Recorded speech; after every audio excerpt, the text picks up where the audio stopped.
Hola queridos amigos de Contexto. Amigos, esta semana es crucial para el país, para la educación, para nuestros estudiantes.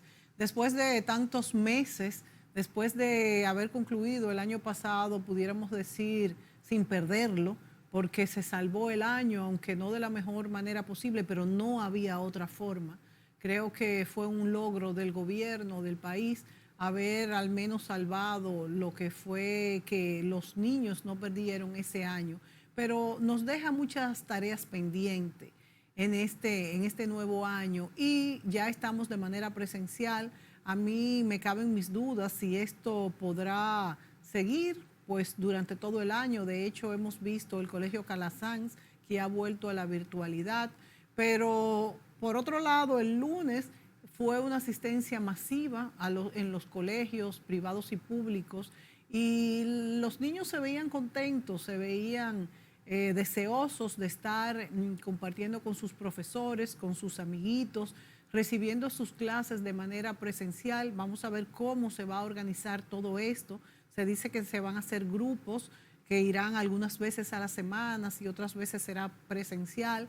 Esto pone una presión extra a los maestros que tendrán que tener más tandas, no sé cómo se van a organizar. Además, es importante decir que los concursos están, bueno, pendientes. Se realizó un primer concurso, se contrataron maestros. Este primer concurso que se hizo, no calificaron muchos profesores y se contrataron no fijos, sino por contrato, algunos de los que sacaron las mejores notas. No sabemos si estos, qué ha pasado, si están todos. Se dice que hay 19,000 efectivos, no solamente maestros son, creo que son 4,000, y hay otros que son de otro tipo de personal en educación que están por contratarse. No sabemos cuándo se va a hacer esto. Y en nuestra invitada es la doctora Jacqueline Malagón, ex ministra de Educación, una persona que se ha mantenido todo el tiempo en una u otra labor de lo que es la educación en nuestro país. Y con ella queremos conversar sobre este inicio del año escolar, logros y escollos que hemos tenido. Doña Jacqueline Malagón, bienvenida. Gracias, muchísimas gracias, Mónica. Encantada de estar en tu programa de nuevo y puedo decirte que estoy sumamente feliz con la introducción que has dado porque ha sido una introducción que yo la interpreto muy optimista.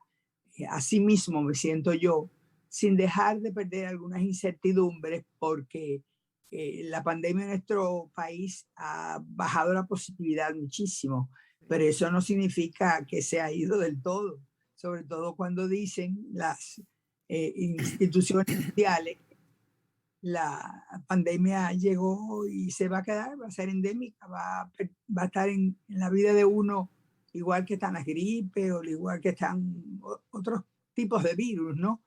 Y eso nos lo hace un poco peligroso.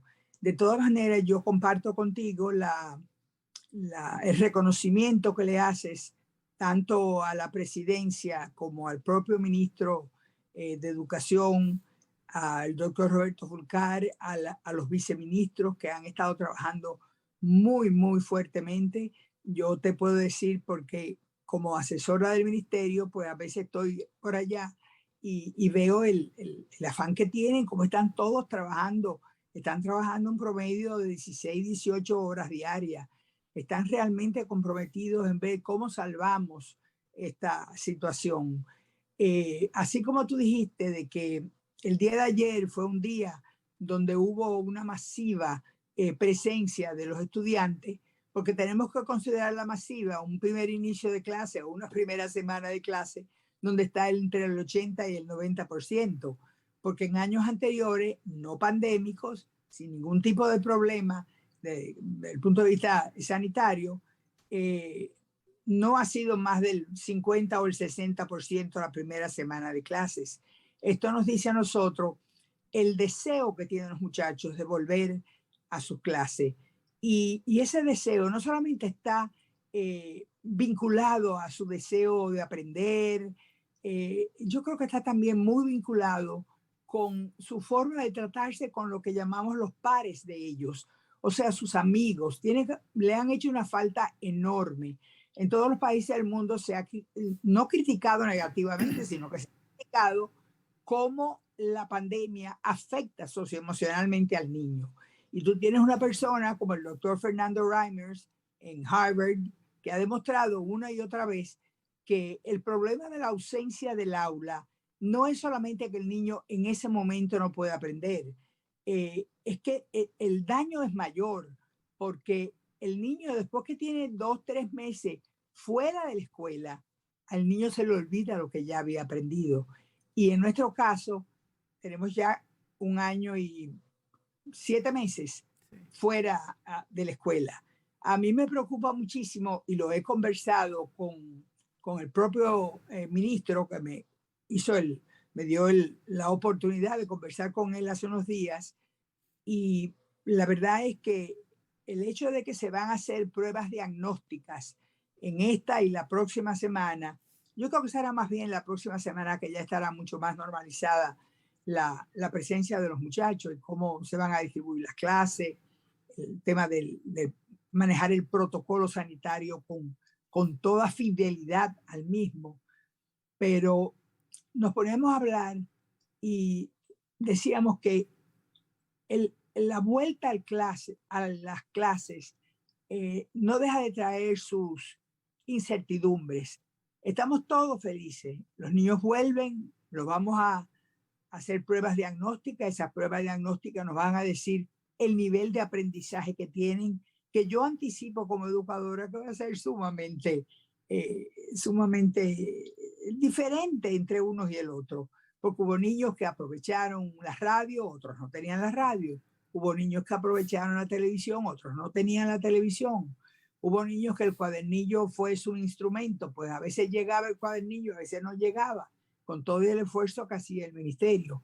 Y otro grupo tenía el área o la posibilidad de hacerlo virtual.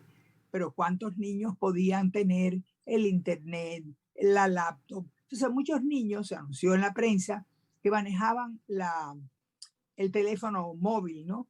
El Estas celular. pruebas diagnósticas, doña Jackie, nos podrán dar una evaluación de cómo se aprovecharon las diferentes técnicas y modalidades, y creo que eso será positivo e interesante.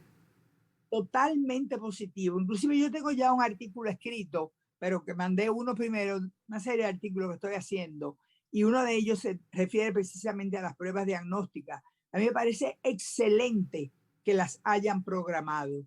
Ahora, yo anticipo, por supuesto, eso no quiere decir que el trabajo sea bueno o malo, ¿eh? Pero yo anticipo lo difícil que va a ser Sí. tratar de pelar los cursos. Por esa misma, por lo disímil que ha sido entre uno y otro, los aprendizajes. Hay niños que no pudieron aprovechar casi nada de lo que se ofreció con tanto sacrificio en la pandemia, pero hay otros que sí lo aprovecharon. Entonces, entre los que aprovecharon y no aprovecharon, hay un gap tremendo. Y eso va a ser, no que no se pueda hacer, pero va a ser muy difícil hacer los cursos de nivelación o tener personal que pueda intervenir para en esa intervención poder dedicarle tiempo a los niños que puedan haber quedado más Ya están atrasados. hechas, doña Jacqueline, estas pruebas diagnósticas. Por un lado le pregunto y por otro lado va a ser mucho más difícil la nivelación porque si pudiéramos tomar todas las tardes y poner todos los alumnos en aulas y darle lo que sería el material con los profesores presentes para esta nivelación, pero es que no puede ser así por el mismo hecho de que todavía estamos en pandemia. De manera que el ministerio y el mundo se ve con las manos atadas ahora mismo. Es un año que, si bien no ha sido perdido, no ha sido aprovechado igual que otros años. Me pregunto qué estrategia utilizará el ministerio, porque es que le tengo miedo a la pandemia, porque como decimos, estamos contentos porque se ha habido una vuelta a clases, pero también estoy temerosa de que no se aplicaran los protocolos convenientes y necesarios para que pudiéramos seguir en la clase presencial. Bueno, hay algo que me inquieta un poquito más de lo que tú estás diciendo que comparto contigo, y es que el famoso Johns Hopkins, que es el que ha estado liderando las estadísticas mundiales, ellos y otra institución internacional de salud, salió en la prensa y lo dijeron en la televisión extranjera, que ellos preveían que para la República Dominicana podría venir un cuarto brote en el mes de Exacto, octubre. Eso exactamente. me tiene sumamente preocupada, Eso sumamente anuncia preocupada. una vuelta a cerrar, Eso, indefectiblemente, porque si hay un brote, el gobierno no puede asumir la pérdida de un estudiante, ni puede asumir otra pérdida de profesores porque han muerto. No sé si decir mucho o un grupo de profesores. Por encima de todas las cosas, el gobierno, el Ministerio de Educación, se van a ir por lo prioritario que es salvar la vida. y por eso me hace ilusión que se hagan estas pruebas diagnósticas para ver qué metodología resultó mejor en los distintos, vamos a decir, en los distintos lugares, porque no es lo mismo un lugar muy apartado y rural que un lugar urbano. Y cómo podemos evaluar este tipo de enseñanza en caso de que tengamos que volver periódicamente a ellas, poder utilizar la que mejor resultó. Y yo no te puedo decir con exactitud si ya las pruebas diagnósticas están hechas. Realmente no lo sé. Tampoco sé si las va a hacer el área de la doctora Ansel Sheker o si la va a hacer el área de la viceministra, la doctora Ligia Pérez de Peña. En cualquiera de las dos áreas lo van a hacer bien. El tema es la desigualdad que se va a encontrar. Y esa desigualdad, eh, las personas que sabemos un poquito de educación o que tenemos un poco de cultura de cualquier cosa, sabemos que la desigualdad social impacta muy negativamente el desarrollo económico de los pueblos. Parecería que nosotros estamos despegando económicamente. El mismo hecho de que ya vienen los turistas, de que los Estados Unidos han bajado la calificación, haciendo menos peligroso el venir a República Dominicana, eso es un éxito. A mí me preocupa lo alta que están las remesas y tú me podrías decir, pero ¿por qué te preocupa que estén tan altas si eso ha sido maravilloso? Ha sido la mayor cantidad de remesas que se han recibido en la República Dominicana. Me preocupa por lo siguiente, porque eso no va a ser permanente. Claro, porque nos podemos haber acostumbrado a esto y no podemos contar con un dinero que vino precisamente por la pandemia. Sí, vino por la pandemia porque muchos Y porque Estados dominicanos Unidos redobló de las Europa ayudas. recibieron dinero de ayuda, pero Claro. muchos de ellos siguieron trabajando y recibían el dinero de la ayuda que le estaba dando el gobierno. Y esos dominicanos que tienen tan en su corazón a nuestro país, a su país, lo que hacían era mandar el dinero a la República Dominicana, Sí. sabiendo que aquí el desempleo, las fábricas cerradas, el tema de que no habían llegado las vacunas a tiempo, aunque ahora somos un país que todos nos admiran por el hecho de que el gobierno ha desbordado sus posibilidades en favor primero de la pandemia, en el sentido de la vacunación. Yo todavía no entiendo cómo es posible que con la campaña que está haciendo el gobierno, no solamente a nivel de las campañas que puedan hacer la radio, la televisión, los periódicos, no, el mismo presidente, la misma vicepresidente, el ministro de Educación Superior, la gente está tirada por la calle, como dicen vulgarmente, pidiendo que se vacunen. Muchas veces yo veo el programa de Alicia Ortega o el mismo de Nuria y me quedo asombrada del amor, de la pasión con que ellos piden, señores, vacúnense, porque lo único que nos puede salvar es la vacuna. Yo tengo 3 vacunas puestas y la verdad es que te digo que aún con 3 vacunas, por la edad y por otras eh, cuestiones de carácter de salud que puedo tener, yo me puedo contagiar y el futuro va a ser muy incierto con todo y 3 vacunas. Entonces, ¿qué estoy haciendo? Tratando de cuidarme, tratando de reservarme, tratando de ir a la menor cantidad de sitios posible donde haya mucha gente, prácticamente no salgo. Mis hijos me piden trabajar desde la casa, que siempre yo he trabajado desde la casa, pero me preocupa mucho porque no todo el pueblo tiene esa conciencia. Y lo sabemos por los reportajes que han pasado, sobre todo por televisión, porque en la televisión se ven los movimientos, ¿no? Y ¿Cómo esto ha está? influido mucho, doña Jackie, en que los jóvenes se hayan contagiado mucho últimamente y por eso me preocupa la vuelta a clases desde ese punto de vista, porque son sentimientos encontrados. Por un lado me alegra, por un lado me preocupa.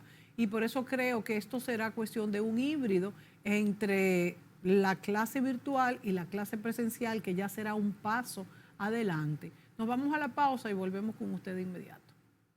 Pero vayamos todos hoy con ese cuidado sanitario, vamos todos con esperanza, para en este año escolar empezar ya a un relanzamiento de la educación para aprender más. Todos esos nuevos planes que tiene el MINER, yo sé que van a ser de mucha ayuda y que se van a ejecutar plenamente, y más si cuentan con el apoyo de todos ustedes.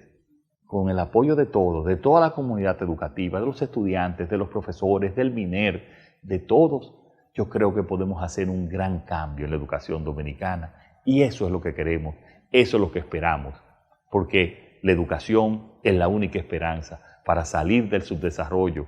El sector educativo debió reinventarse, ofreciendo nuevos contenidos y estrategias en la modalidad virtual, y motivó a la unificación de todos los sectores de la vida nacional, en aras de poder continuar en el proceso de enseñanza en medio de una terrible pandemia. Señoras y señores, hoy, 20 de septiembre del año 2021, comienza una nueva etapa de la educación en la República Dominicana. El año escolar que terminó bajo la modalidad de educación a distancia fue la transición entre el viejo modelo educativo y el que estamos inaugurando hoy, el modelo Educación para Vivir Mejor. Desde hace décadas se requería de un nuevo modelo educativo en nuestro país, porque es abundante y robusta la evidencia científica, estadística y práctica de que ese modelo ya se había agotado y había sufrido obsolescencia. Es un modelo viejo, un modelo centrado en enseñar y no en desarrollar las capacidades y las habilidades para aprender.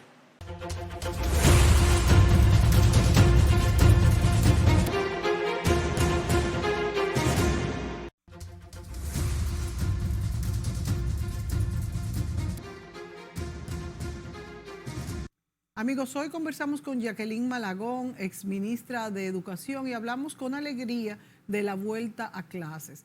Yo le pregunto, doña Jacqueline, después de haber manejado un presupuesto del 5% del PIB, ¿no parecería que se debió haber comenzado desde el principio por la formación de profesores? Porque es indudable que nuestros muchachos han salido muy bajos en las pruebas de asimilación y preparación. Y esto se debe en gran parte a que nuestros profesores no están preparados. De hecho, han salido artículos periodísticos culpando también en parte a las universidades. Tenemos el Ixodosu, por ejemplo, que es muy buena universidad.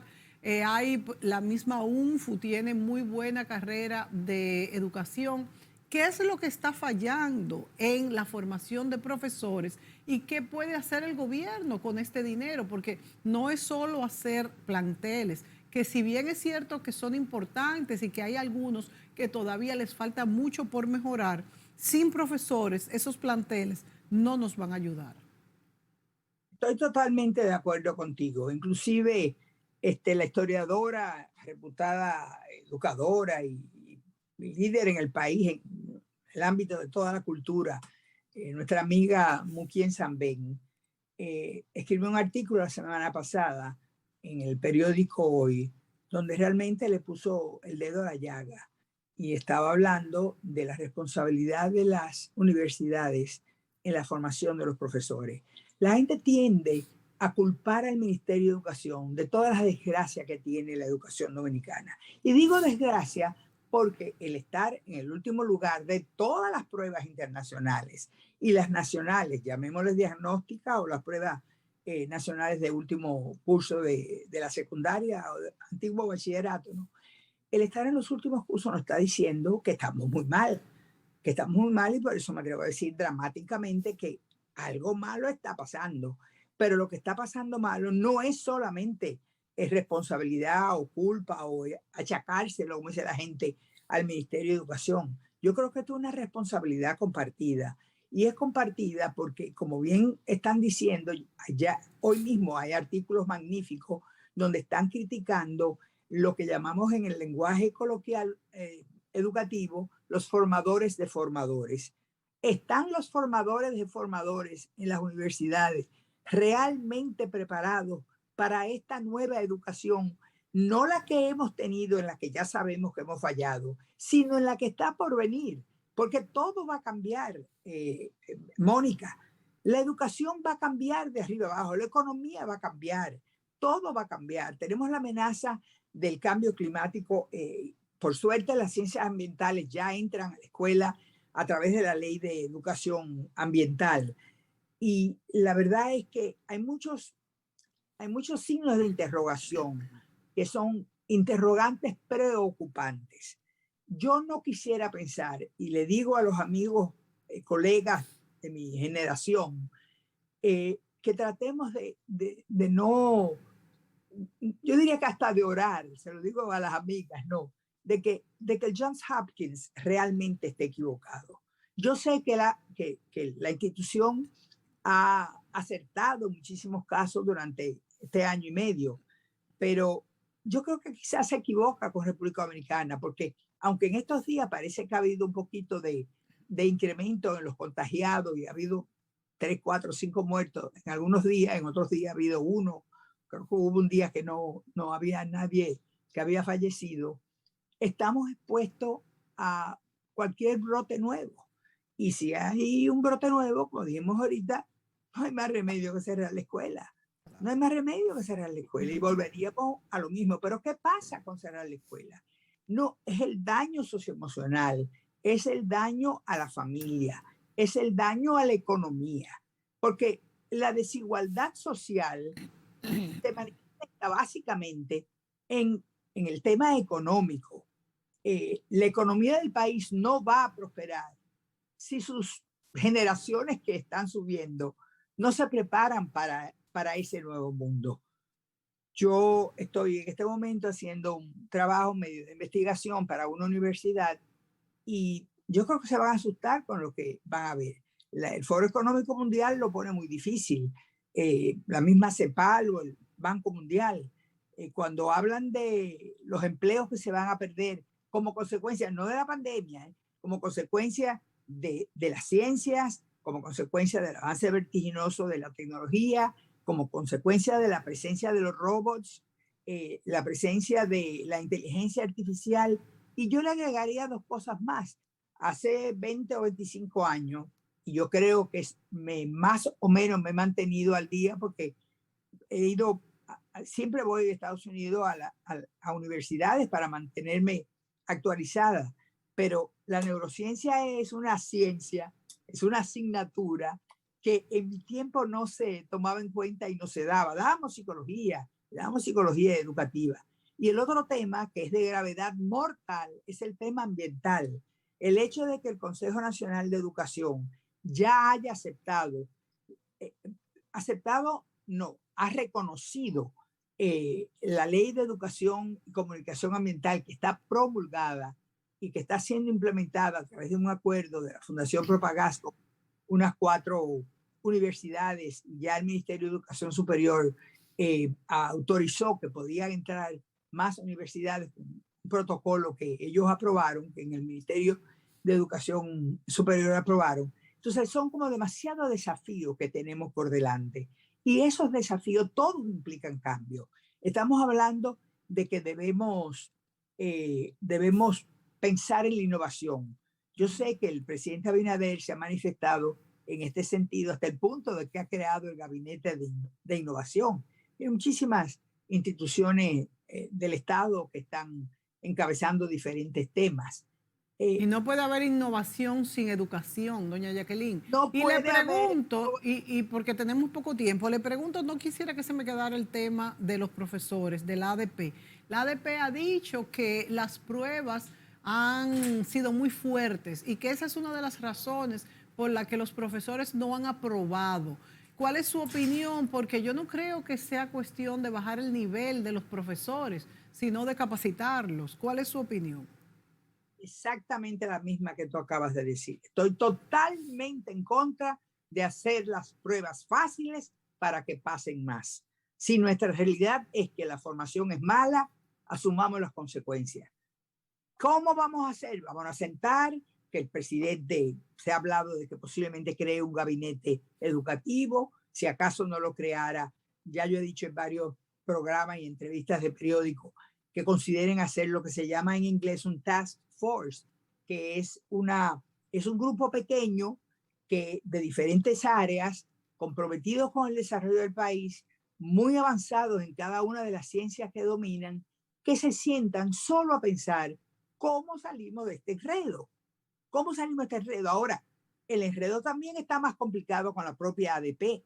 Yo estimo mucho a Xiomara, le tengo una admiración tremenda, tiene un discurso maravilloso, pero el hecho de que el presidente Santiago piense de una manera, el presidente de Higüey piense de otra, hablo de los líderes de la ADP, que en el comité ejecutivo de la ADP el tema de los partidos políticos determina grandemente la postura que ellos asumen. Eso es algo que va totalmente en contra del avance del propio docente.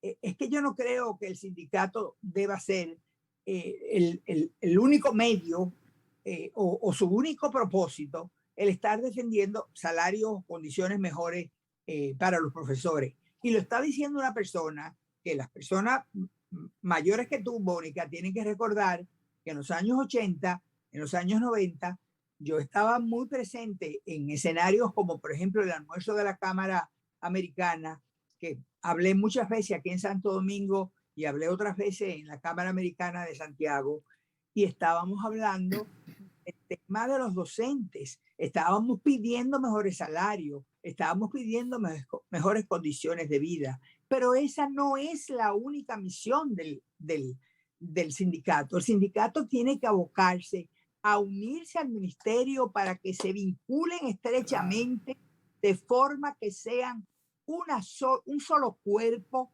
en búsqueda de la calidad. Yo he dicho varias veces, y permíteme decir esto de nuevo, que cuando conocí la ministra de Finlandia y cuando he visitado universidades y escuelas en Dinamarca o en Suecia, pero la de Finlandia yo hablé con ella personalmente en Washington. Y yo le dije, pero dígame una cosa por la que ustedes son tan buenas. Yo no he ido a Shanghái, por eso no puedo hablar de Shanghái. Conozco muchos países de Europa, perdón, de Asia, y puedo hablar de la educación de ellos, lo avanzada que está. Pero esa entrevista con la ministra de Finlandia me dejó tan marcada, porque yo le insistía que me dijera una sola cosa que era responsable del éxito educativo de ellos. Y ella me miraba y me miraba, y yo decía, ay Dios mío, no me va a hablar, hasta que finalmente me dijo, señora, yo no puedo decirle una sola cosa, yo tengo que decirle dos. Digo, pues dígame dos, ¿cuáles son las dos que hacen posible que Finlandia esté siempre entre los primeros 4 o 5 en el ranking de las pruebas PISA, que son las pruebas mundiales? Y me dijo, por un lado, solo entran a las escuelas de educación, a la universidad, los mejores bachilleres. Solo entran los mejores bachilleres. Estamos hablando de que tienen una calificación mínima que es altísima para poder ser maestros. Tienen buenos salarios, se les reconoce como personas sumamente dignas, líderes en la comunidad. Y la segunda que me dijo, que a mí me preocupa muchísimo, es que el sindicato de profesores era el aliado del ministerio.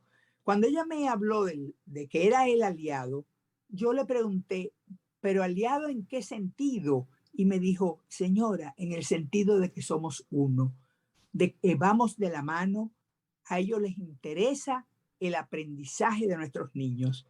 Y al ministerio que yo estoy representando, lo único que nos interesa es el aprendizaje de los niños. Doña Y yo Jacqueline, no- se nos acaba el tiempo, pero qué bueno que usted ha tocado ese punto tan importante. Y sí, yo voy a reconocer que el maestro se ha elevado de categoría en nuestro país, porque había caído como en un punto muerto. Antes, yo recuerdo que cuando yo era pequeña, el maestro era una persona muy importante y fue como degradándose de posición y ha vuelto a tomar esa importancia que justamente es porque se le está exigiendo más.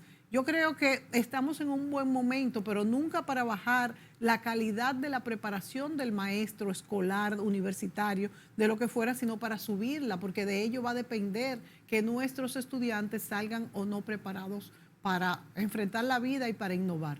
Doña Jacqueline, se nos acabó el tiempo, 30 segundos para un mensaje final.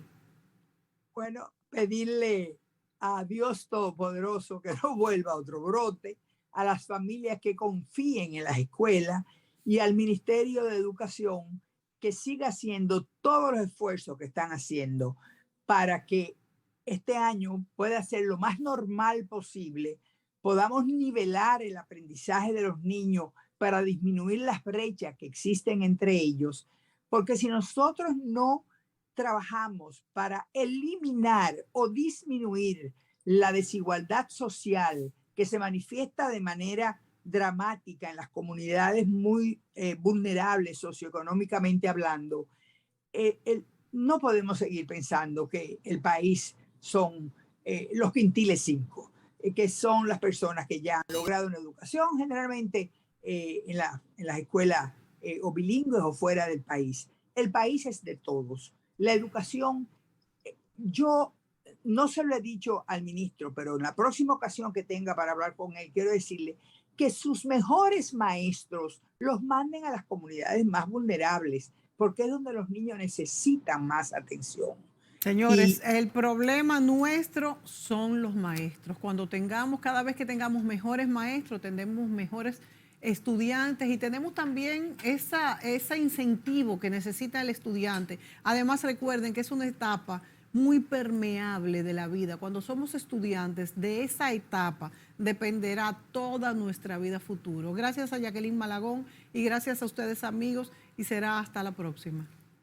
Pero vayamos todos hoy con ese cuidado sanitario, vamos todos con esperanza, para en este año escolar empezar ya a un relanzamiento de la educación para aprender más. Todos esos nuevos planes que tiene el MINER, yo sé que van a ser de mucha ayuda y que se van a ejecutar plenamente, y más si cuentan con el apoyo de todos ustedes. Con el apoyo de todos, de toda la comunidad educativa, de los estudiantes, de los profesores, del MINER, de todos, yo creo que podemos hacer un gran cambio en la educación dominicana. Y eso es lo que queremos, eso es lo que esperamos, porque la educación es la única esperanza para salir del subdesarrollo. El sector educativo debió reinventarse, ofreciendo nuevos contenidos y estrategias en la modalidad virtual, y motivó a la unificación de todos los sectores de la vida nacional, en aras de poder continuar en el proceso de enseñanza en medio de una terrible pandemia. Señoras y señores, hoy, 20 de septiembre del año 2021, comienza una nueva etapa de la educación en la República Dominicana. El año escolar que terminó bajo la modalidad de educación a distancia fue la transición entre el viejo modelo educativo y el que estamos inaugurando hoy, el modelo Educación para Vivir Mejor. Desde hace décadas se requería de un nuevo modelo educativo en nuestro país, porque es abundante y robusta la evidencia científica, estadística y práctica de que ese modelo ya se había agotado y había sufrido obsolescencia. Es un modelo viejo, un modelo centrado en enseñar y no en desarrollar las capacidades y las habilidades para aprender.